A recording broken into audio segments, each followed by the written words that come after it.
Ako nga pala si Glenn. Gusto ko lang ibahagi ang kwento ni Lola Imang ko noong sila ay nakatira pa sa paanan ng bundok.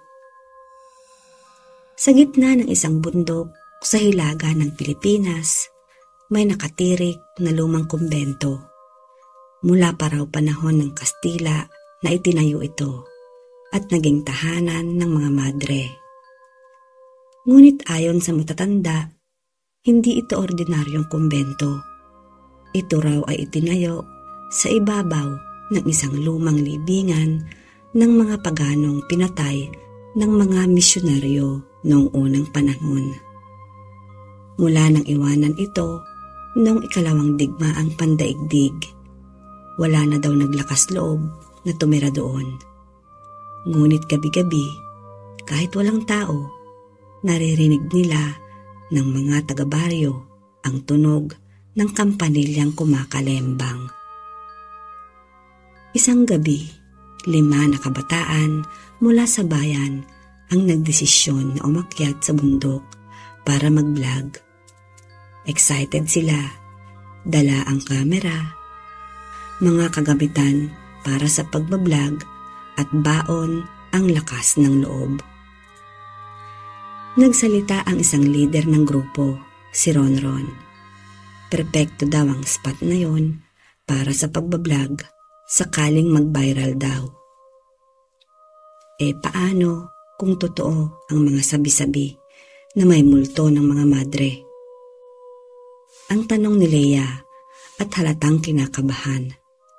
Ngunit nagtawanan lang ang iba. Para sa kanila, mas masarap ang takot kung nakuhanan ng kamera.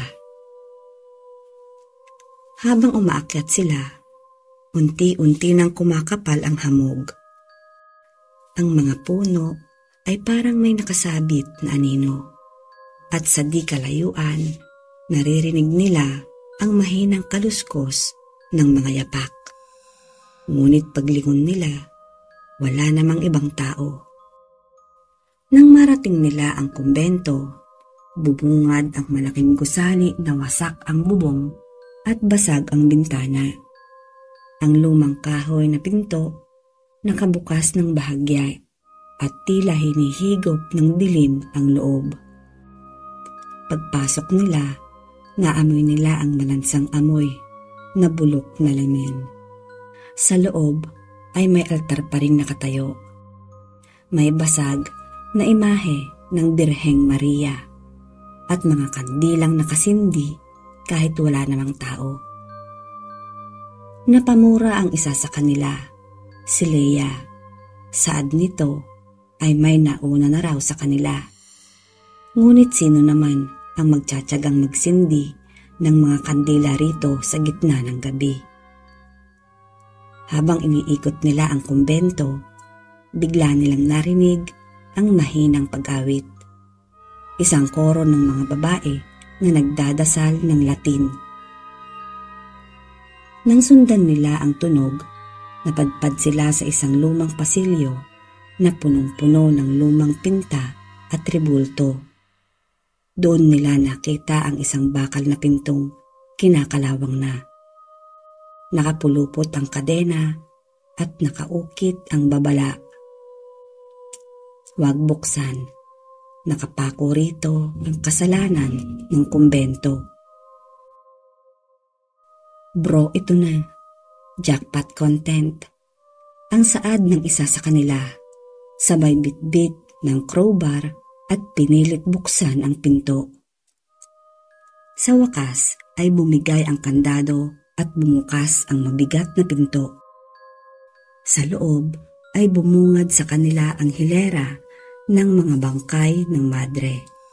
Nakaluhod, parang nasa gitna ng walang hanggang pagdarasal. Ang kanilang mga mata ay nakadilat at ang mga labi ay nakangiti ng kakaiba. Naramdaman ni Leia ang malamig na hangin na parang humaplos sa batok niya. Sa isang sulok ng silid, may mga kandila ring nakasindi at sa pader may mga pangalan na nakaukit, mahahaba, parang listahan ng mga kaluluwa. Sa sobrang excited ng isa sa kanila, habang kumukuha ng video, ay napasigaw siya sa tuwa. Siguradong magbabiral daw yon ang content nila. Pero bigla silang napatigil. Habang tinitignan nila ang listahan ng mga pangalan, isa-isa itong nadadagdagan. At laking gulat nila nang lumitaw ang pangalan ni Ronron. Sinundan ni Leia, Joyce, Mark at Jay. Biglang bumigat ang hangin mula sa loob.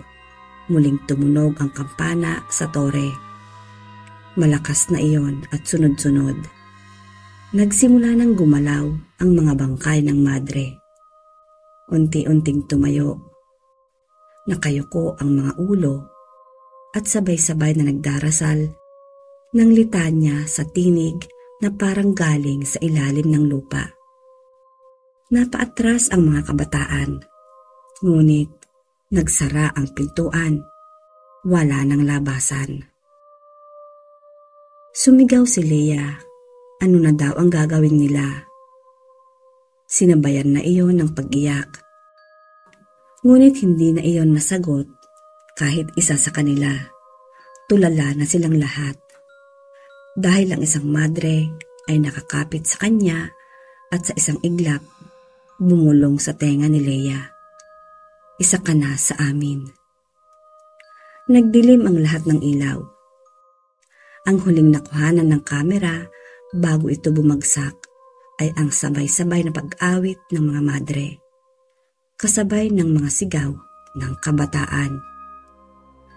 Kinabukasan, wala nang sino mang bumaba mula sa bundok.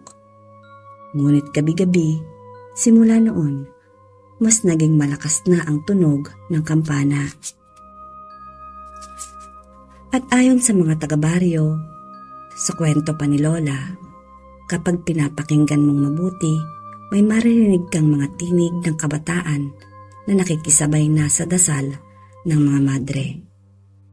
At ang listahan ng pangalan sa pader ng kumbento hanggang ngayon ay patuloy na nadadagdagan.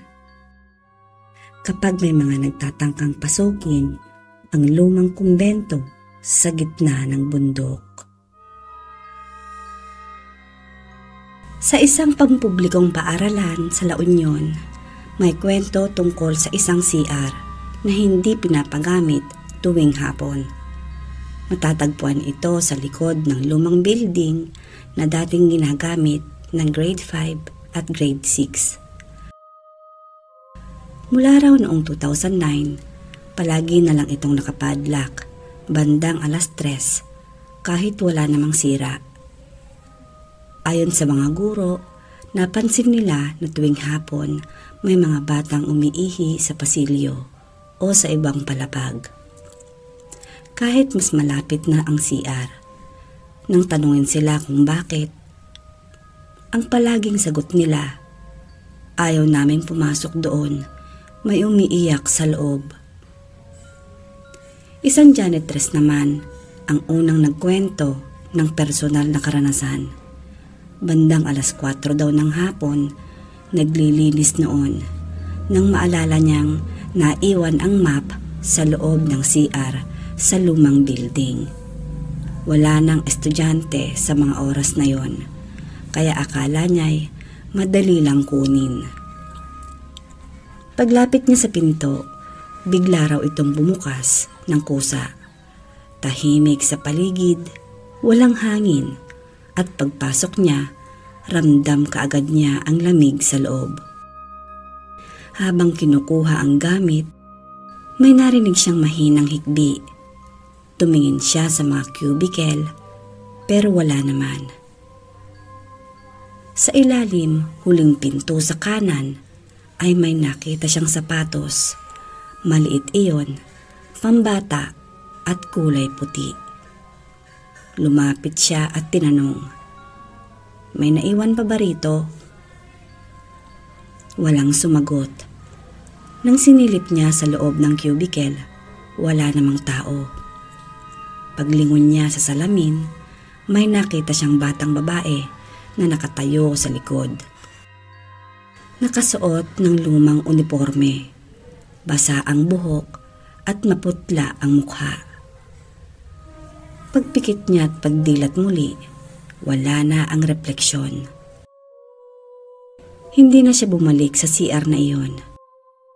Ayon sa lumang record ng paaralan, may batang grade 3 na nahulog sa Poso Negro habang nasa CR taong 1996.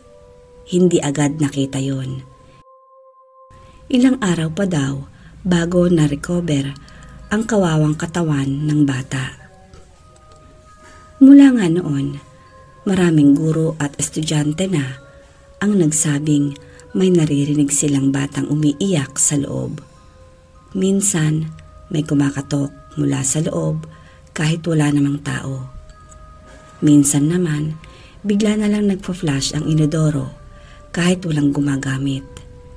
Wala nang nagtangkang mag-CR doon dahil sa takot ng mga estudyante. Simula nga noon, kapag alas 3 na ng hapon, ay nakapadlock na ang CR.